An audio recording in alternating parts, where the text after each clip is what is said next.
తాకట్లో ఉన్న మీ బంగారాన్ని విడిపించి ఆ రోజు ఆన్లైన్ రేటుకి కొంటాం. Sharma gold company. నమస్తే, వెల్కమ్ టు సుమన్ టీవీ. నేను గిరిజ. ఈ ఫిబ్రవరి మాసంలో ద్వాదశ రాశుల వారికి ఏ విధంగా ఉండబోతోంది? ఫిబ్రవరి 1వ తేదీ నుంచి 15వ తేదీ వరకు, అంటే మనకు ఆల్మోస్ట్ ఒక 15 రోజుల వ్యవధిలో మరి ఏవైనా మార్పులు చేర్పులు జరగబోయే అవకాశం కనిపిస్తోందా? ఒకవేళ ఏవైనా మార్పులు ఉంటే వాటికి చక్కటి పరిహారాలు కూడా ఉండాలి కదా. మరి ఆ విషయాలన్నీ తెలియచేయడానికి ఇవాళ మనతో పాటు ఉన్నారు ప్రముఖ జ్యోతిష్య పండితులు బ్రహ్మశ్రీ నందిపట్ల శ్రీహరి శర్మ గురువు గారు. వారి మాటల్లో తెలుసుకునే ప్రయత్నం చేసిద్దాం. గురువు గారు నమస్కారం. వాగర్థావివ సంపృక్తౌ వాగర్థ ప్రతిపత్తయే జగతః పితరౌ వందే పార్వతీ పరమేశ్వరౌ. సదాశివసమారంభాం శంకరాచార్య మధ్యమాం అస్మదాచార్య పర్యంతం వందే గురు పరంపరాం. ఆదిత్యాయ చ సోమాయ మంగళాయ బుధాయ చ గురు శుక్ర శనిభ్యశ్చ రాహవే కేతవే నమః. శృంగేరి జగద్గురు పీఠాధిపతులకి, కంచిపీఠాధిపతులకి నమస్కారములు తెలియజేసుకుంటూ కార్యక్రమాన్ని ప్రారంభిద్దాం. గురుగారు, మిథున రాశి వారికి ఫిబ్రవరి మాసంలో 1 నుంచి 15వ తేదీ వరకు ఏ విధంగా ఉండబోతుందంటారు? రాశి పరంగా తెలియజేస్తారా గురుగారు? మిథున రాశిలో జన్మించినటువంటి వారికి 1వ తారీఖు నుంచి 15 ఫిబ్రవరి వరకు ఏ విధంగా ఉండబోతుందో తెలుసుకున్నందుకు గ్రహ సంచారం తెలుసుకుందాం. రాశిలోని కుజుడు వక్రీకరించి స్థితి పొంది ఉండడం, అలాగే వ్యయస్థానంలో గురువు వక్రీకరించి ఉండడం, దశమ స్థానంలో శుక్రుడు రాహు, అలాగే నవమ స్థానంలో శని, మరియు అష్టమ స్థానంలో రవి బుధుడు, తర్వాత కేతు చతుర్థ స్థానంలో. విశేషించి చూసుకున్నట్లయితే గ్రహ గతులు కానీ అలాగే గ్రహ సంచారము కానీ మిశ్రమమైనటువంటి ఫలితాలని ఇచ్చే అవకాశాలు గోచరమవుతున్నాయి. ఎందుకో మీకు తెలియచేస్తాను. ఎందుకనంటే ప్రధానంగా డాంబికము అనేటువంటిదే ప్రదర్శన ఎక్కువగా ఉంటుంది మిథున రాశిలో ఉన్నటువంటి వారికి అని చెప్పవచ్చు. ఎందుకు అనంటే కుజుడు ఇక్కడ రాశిలోనే స్థితి పొంది ఉన్నాడు. కానీ జరిగినటువంటి ఏంటి నష్టం ఎలా జరుగుతుంది కుజుడికి కుజగ్రహ ప్రభావం వలన అంటే, ప్రధానంగా ఏ పని చేపట్టాలన్నా ఈ 15 రోజుల్లో ఉత్సాహంగా అడుగులు ముందుకు వేస్తారు.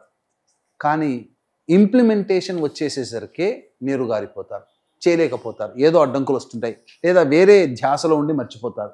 కాబట్టి మీరు అమలు చేయాలనే ఆలోచనకున్నటువంటి ఉత్సాహము, ఆ ఆలోచనని ఇంప్లిమెంటేషన్ చేసే సమయంలో మీరు ఉంచలేకపోతారు. తద్వారా ఏమవుతుంది, ప్రధానంగా ఏదో అనుకుని ఏదో చేయబోతుంటారు, కానీ ఏమీ కాకుండా ఉండబోతుంది. అది గుర్తుపెట్టుకోండి. కాబట్టి మీరు ఏది ఆలోచిస్తారో అది దాన్ని అమలు చేయాలనే ఆలోచనతో ముందడుగు వేస్తే కుజుని యొక్క నెగిటివ్ నుంచి మీరు బయటపడతారని చెప్పవచ్చు. ఇక గురువు కూడా వక్రీకరించే స్థితి పొంది ఉండడం, ప్రధానంగా ఇది కొంత యోగదాయకమైనటువంటి పరిస్థితి.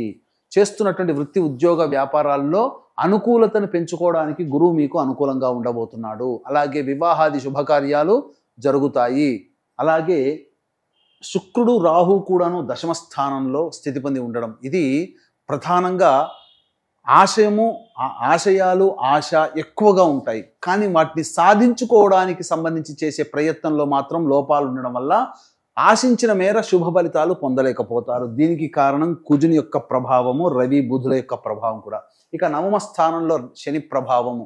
విశేషించి ప్రధానంగా ఈ మిథున రాశి వారికి ఒకంత ఆరోగ్యం పట్ల శ్రద్ధ వహించాల్సినటువంటి పరిస్థితి అని చెప్పవచ్చు. అలాగే విదేశీ విద్య, విదేశీ యానానికి సంబంధించి చేయ ప్రయత్నాల్లో బాగా కష్టపడితే తప్ప మీకు సీట్ లభించకపోవడం అనేది జరుగుతుంది. ఇక ముఖ్యంగా రాశి నుంచి అష్టమ స్థానంలో రవి బుధుల యొక్క సంచార ప్రభావం, ఇది ఏం సూచన చేయబడుతుంది? స్పెక్యులేషన్ రంగంలో ఉన్నటువంటి వారికి, అలాగే నూతనంగా ఏ వ్యాపార రంగంలో ఉన్నటువంటి వాళ్ళైనా నూతనంగా వ్యాపారంలో పెట్టుబడులు పెట్టి వ్యాపార విస్తరణ కానీ నూతన వ్యాపారాలు ప్రారంభించడం కానీ చెయ్యాలి అని అనుకునేటువంటి వాళ్ళకి మాత్రము ఇది అనుకూలమైన సమయము కాదు. బుధుడు 11వ తారీఖు, రవి 12వ తారీఖు మార్పు చేస్తున్నటువంటి కారణం చేత 12 తర్వాత చేస్తున్నటువంటి వృత్తి ఉద్యోగ వ్యాపారాల్లో కొంత ప్రశాంతత, లాభదాయకత కనిపిస్తుంది.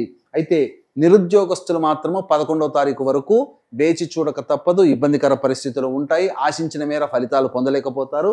ఆల్రెడీ ఉద్యోగం చేస్తున్న వాళ్ళైతే మాత్రం తోటి ఉద్యోగస్తులు, ఉన్నతాధికారుల యొక్క అండదండలతోనే మీరు కార్యాన్ని సాధించుకోవాలి తప్ప మంకుపట్టు అనేటువంటిది, మొండి ధైర్యము పనికి రాదు. లౌక్యముతో వ్యవహరించాలి. అలాగే ఎఫ్ఎంసీజీ రంగము, ఫుడ్కు సంబంధించినటువంటి వ్యాపారస్తులు, hotels, restaurant business, boarding and lodging, అలాగే సూపర్ మార్కెట్స్, జ్యువెలరీ రంగము, ఎడ్యుకేషనల్ ఇన్స్టిట్యూషన్స్, తీర్థయాత్రలు, పూజా స్టోర్స్ నడిపేటువంటి వాళ్ళు, రోడ్ సైడ్ వెండర్స్, పండ్లు, తోపుడు పదార్థాలు అమ్ముకునేటువంటి వాళ్ళు, వీళ్ళందరూ వ్యాపారస్తులకి కూడా లాభదాయకంగా ఉంటుంది. మీరు వ్యాపార విస్తరణకు సంబంధించి ప్రయత్నాలు ముందడుగు వేయవచ్చు. ఈ వ్యాపార రంగంలో ఉన్నటువంటి వాళ్ళకి మాత్రం అద్భుతంగా యోగిస్తుంది. ధనాదాయం కూడా చాలా చక్కగా ఉంటుంది. కొన్ని రోజులు మాత్రం ఖర్చులు ఉంటాయి. అవి ఏ రోజుల్లో ఆదాయాలు ఎక్కువగా ఉంటాయి, ఏ రోజుల్లో ఖర్చులు ఉంటాయని మనం తెలుసుకోవచ్చు. ఇక ముఖ్యంగా రెండవ సంబంధించినటువంటి రియల్ ఎస్టేట్ రంగము, అలాగే న్యాయవాద సంబంధమైనటువంటి విషయాలు, మైనింగ్ సంబంధించినటువంటి వ్యాపారస్తులు, అలాగే రైతులు, ఈ యొక్క వృత్తిలో ఉన్నటువంటి వాళ్ళు మాత్రము కాస్త కష్టపడక తప్పదు. అనుకున్నంత మేర శుభ ఫలితాలు పొందలేకపోవడము, అన్ని అవకాశాలు దగ్గర దాకా వచ్చి వెనక్కి వెళ్ళిపోవడము. రియల్ ఎస్టేట్లో వాళ్ళకైతే ఉన్న ప్రాజెక్టులు కంప్లీట్ చేసుకోవడానికి ప్రయత్నం చేయడం తప్ప నూతన ప్రాజెక్టుల జోలికి వెళ్లకుండా ఉండడమే చాలా మేలు అనేటువంటి విషయాన్ని గమనించుకోవాలి. ఇక ప్రభుత్వ పరంగా ఆదాయాన్ని పొందేటువంటి వ్యక్తులు కావచ్చు, లేకపోతే ఉద్యోగపరంగా ఉన్నవాళ్ళు మాత్రము 11వ తారీఖు రోజు వరకు వేచి చూడక తప్పని పరిస్థితి.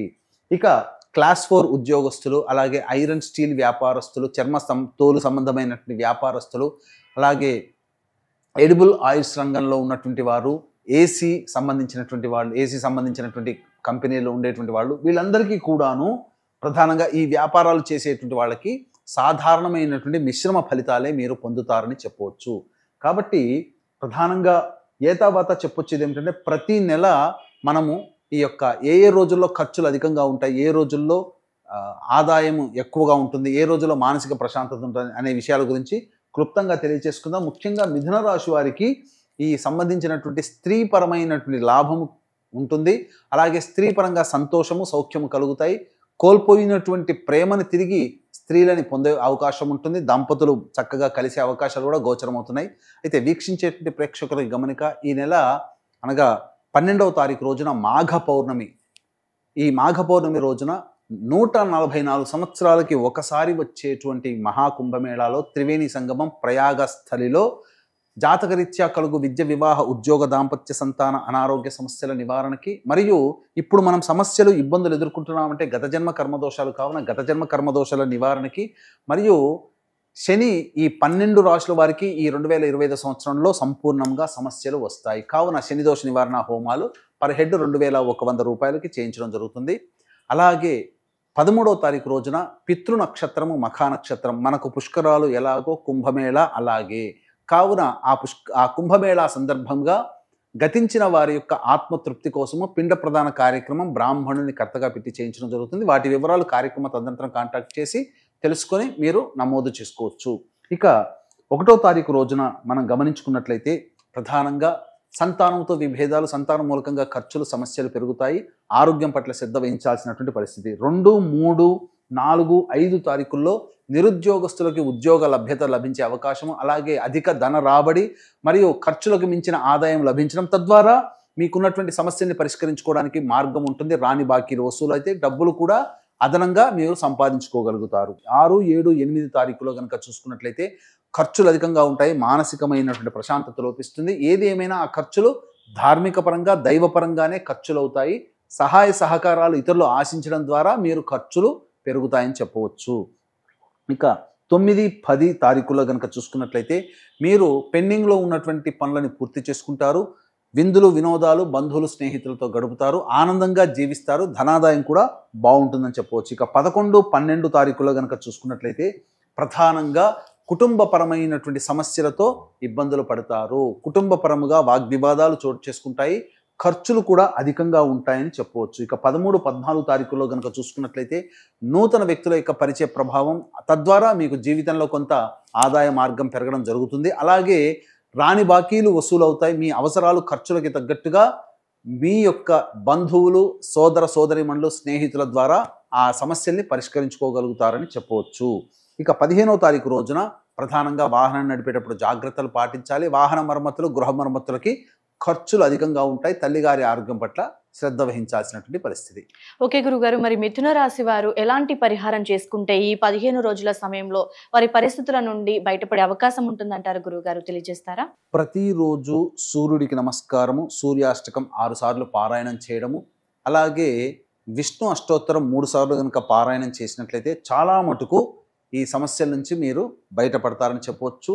ఇప్పుడు చెప్పినటువంటి సమస్యల కంటే విభిన్నంగా మీ యొక్క జీవితం ఉన్నట్లయితే మీ యొక్క జన్మజాతకంలో నడుస్తున్నటువంటి గ్రహ దశాంతర దశల యొక్క ప్రభావాలు, కావున దగ్గరలోని మంచి ఉపాసనా పరులైనటువంటి జ్యోతిష్యుని సంప్రదించి వారి సలహాలు సూచనలు కనుక పాటించినట్లయితే మరింత మెరుగైనటువంటి ఫలితాలను పొందుతారని చెప్పవచ్చు. ఓకే గురుగారు, రాశిపరంగా ఏ విధంగా ఉండబోతుంది, అలాగే వారు పాటించాల్సినటువంటి పరిహారాలను కూడా చాలా చక్కగా వీక్షకుల కోసం తెలియజేశారు గురుగారు. ధన్యవాదాలు. సర్వం శ్రీ ఉమామహేశ్వర పరబ్రహ్మార్పణమస్తు.